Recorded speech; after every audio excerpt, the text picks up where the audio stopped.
Hello, everyone, and welcome to today's podcast. We're happy to have you with us as a part of our law event series. Where we talk about important social issues that affect everyday life. Today, we'll be discussing women's health and hygiene with a special focus on menstrual health and sanitation. These are topics we don't always talk about openly, but they have a big impact on women's health, dignity, and rights.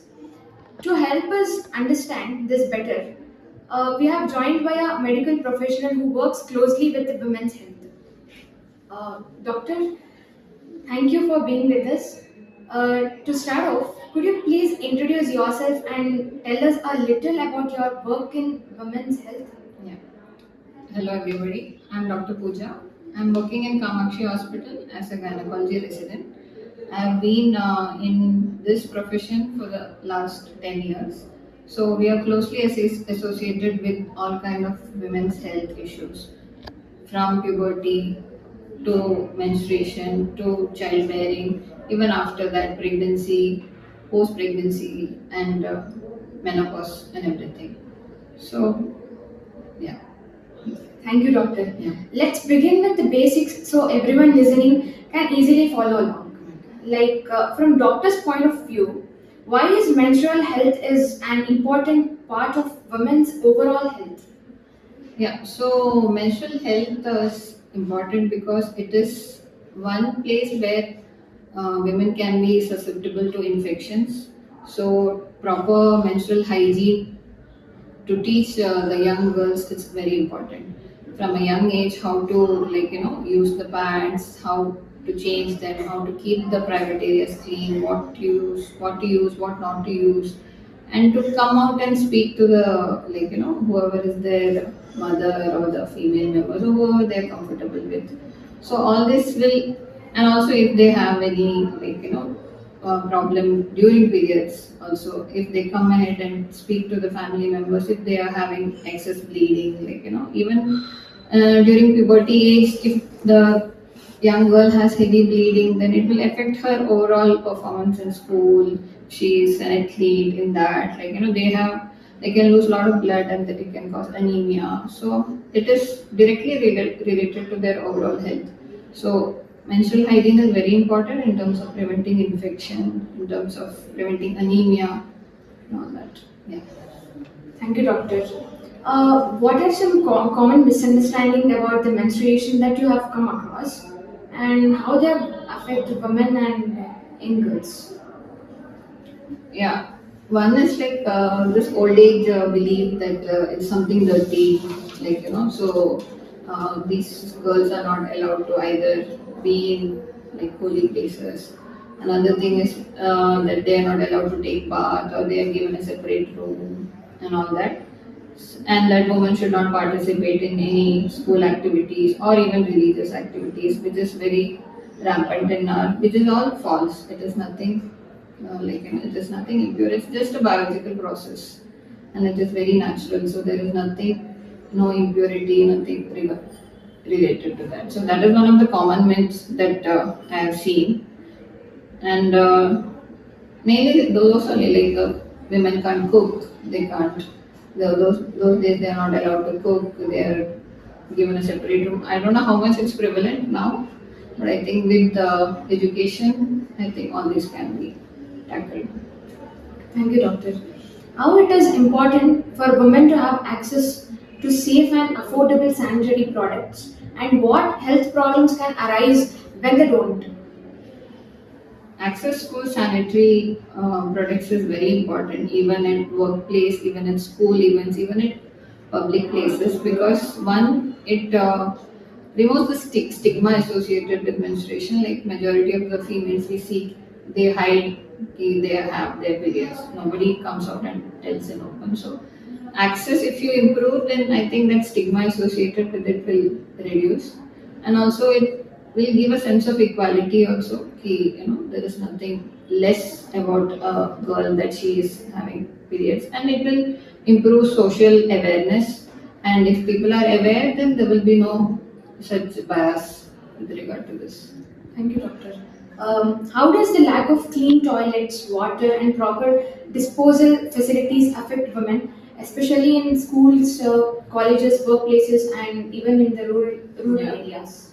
So that is very obvious. I think if you don't have enough sanitation facilities, it does affect people, mainly kids or young girls. They don't go to the washrooms, or if they're going to the washrooms and if it's not clean, then either so they can have recurrent urine infections or recurrent this one, infections, which can also prevent them from even going to these toilets. Also, because of the poor sanitation, I think majority of the girls hold the going out and using these places either to dispose of your pants or to even not go to the washroom also. That's what I see majority, and that will land up in a lot of infections and not changing the pads regularly because we don't have facility to dispose them. So it is very important that such facilities are there, and it is high time that we should not be talking about this and should be a place where it is equal and that all this is available, which is a basic human right. I feel. Thank you, doctor. Could you share us about some whatever you know about the government sanitation and the menstrual health schemes made a difference, and what challenges still it remain? What I am aware of is only few of these national health mission and this Ayushman Bharat and this Jal Jeevan mission. So I think all this have helped people access hospital care in case of any issues. These cashless schemes, and whatever government is doing, even in the government hospital in terms of cashless delivery, where they are supporting women to come and deliver in a hospital setup rather than in their wherever in the villages, because by giving them incentives to come to the hospital, so all this have definitely helped. Thank you, doctor. How are menstrual health and sanitation connected to a woman's right to health, dignity, education, and the equality?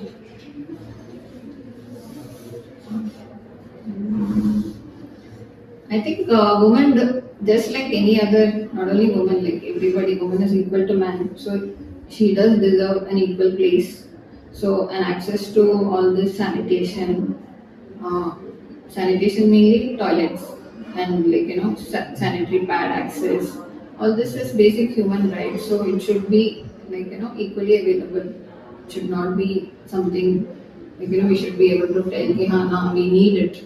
No, it should be, it is a basic human right, so it should be available. Thank you, doctor. Doctors and health workers often play a key role in spreading awareness, role of medical professionals and all.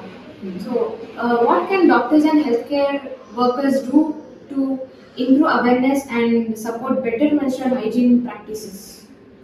One thing is in school level we can do this education and counseling. We can do school visits. Doctors do that. They do a lot of school visits. Many of my friends and my teachers, I see them going to schools and giving lectures on adolescent health, on menstrual hygiene, on safe safe touch and all this. So education and counseling one thing, and then being part of NGO programs and doing social service and helping people, and even also promoting awareness about what is the right, what is not, and also during menstruation, what is normal, what is not normal. Like sometimes people don't feel comfortable to come and talk to anybody. They might be suffering in pain or they might be having a lot of bleeding. So maybe such awareness or education programs will make them come to the hospital, and maybe we'll be able to treat them and catch them at an early age and maybe improve their health.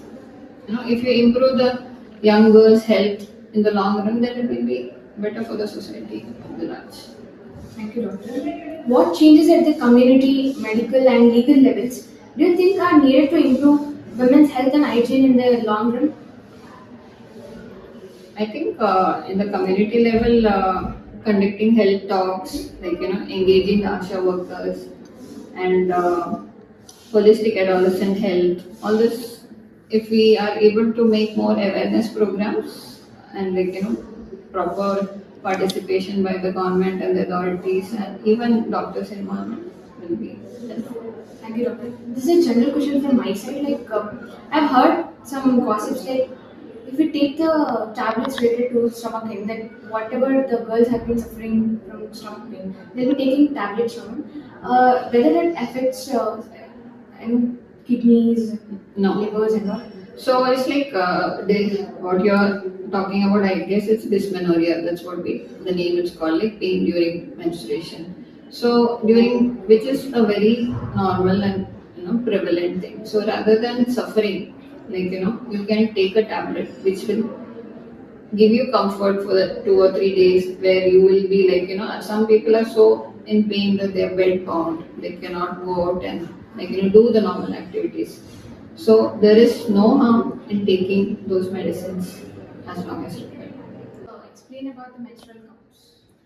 So menstrual cups are these new product which is medical grade and silicone made, so these can be used for up to 5 to 10 years. There is a learning curve, one has to learn to how to use it and how to maintain practice safe hygiene practices. But if used correctly and if if the lady is able to use it, then it is very good because it is environment friendly. You don't have to use those, and it is also cost effective. So for few girls or for people from villages who are not able to access these sanitary products, for them, yes, menstrual cup is a very good option. Just the hygiene, how to use it, how to clean it, how to store it, all that education they need.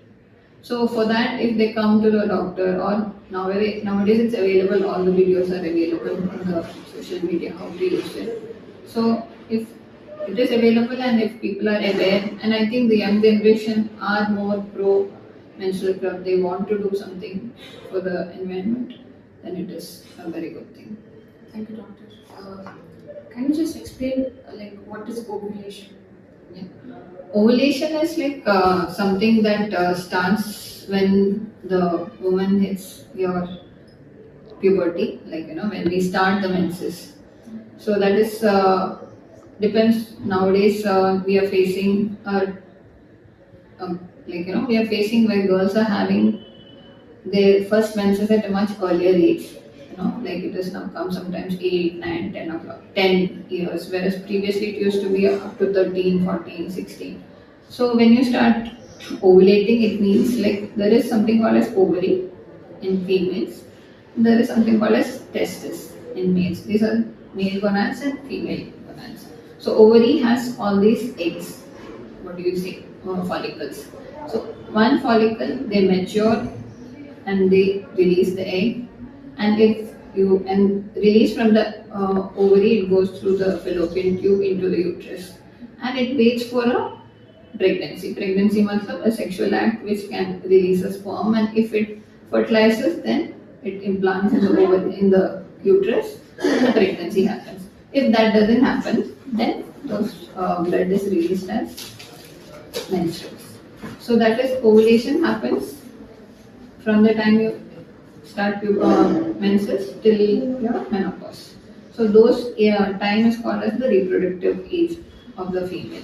So every month one egg is released. So that process is called as ovulation in layman terms. Thank you, doctor. Now let us discuss about the diet, which is very helpful for the women. Yeah, so for a for a adolescent girl who has started having her periods, I would advise that they get iron-rich food, fiber-rich food, food rich in vitamin C, even magnesium, calcium, high-protein diet, because you are losing blood every month, and some can have heavy periods during each cycles. So food rich in iron, vitamins, mainly vitamin C, and all kind of fruits and vegetables, and even high protein in terms of if you are a non-vegetarian, then egg, fish, chicken, and all that, and even dry fruits. Dry fruits also gives a lot of iron and calcium and everything. So focusing on diet is also definitely a very important part in the overall growth and health of an adolescent girl.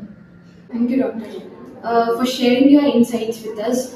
This conversation reminds us the menstrual health and sanitation are not personal issues, but matters of health, dignity, and justice. Thank you to our listeners for tuning in. We hope this discussion encourages more open conversation and positive changes. So, thank you so much, Doctor, You're for welcome. sharing your experience with us. You're welcome. Thank you. Thanks for the opportunity. Thank you.